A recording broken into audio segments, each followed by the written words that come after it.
Bakit ang tagal niya Laka. English, one word. Oh, Ano ulit? Oo, hindi pwede? Ah. Hindi. Two words. Hoy, bawal yan. Bawal ba yung two words? Ganon?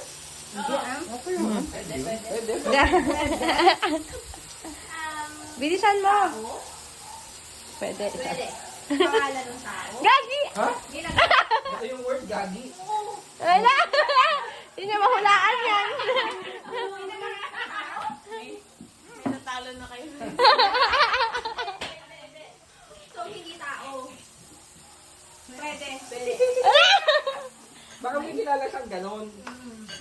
Oh, may kilala pala siya eh. Bilisan mo. Tulungan mo kung tao. English, tao, pangalan, lugar. Ay, hindi. Hayop yun, ay na. Hayop. Pag yan siya, huwag mo silang Tinuruan ko basilin. tuloy. Hindi pangalan ng tao. Pero tao. Ginagamit ng tao. Pwede. Mali, ulitin mo.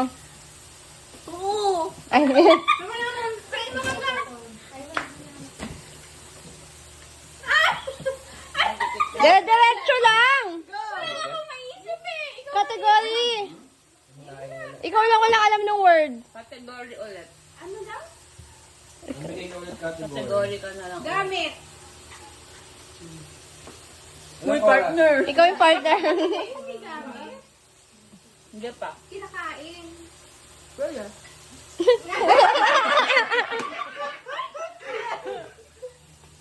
Titita niyo yung sumasakit mo.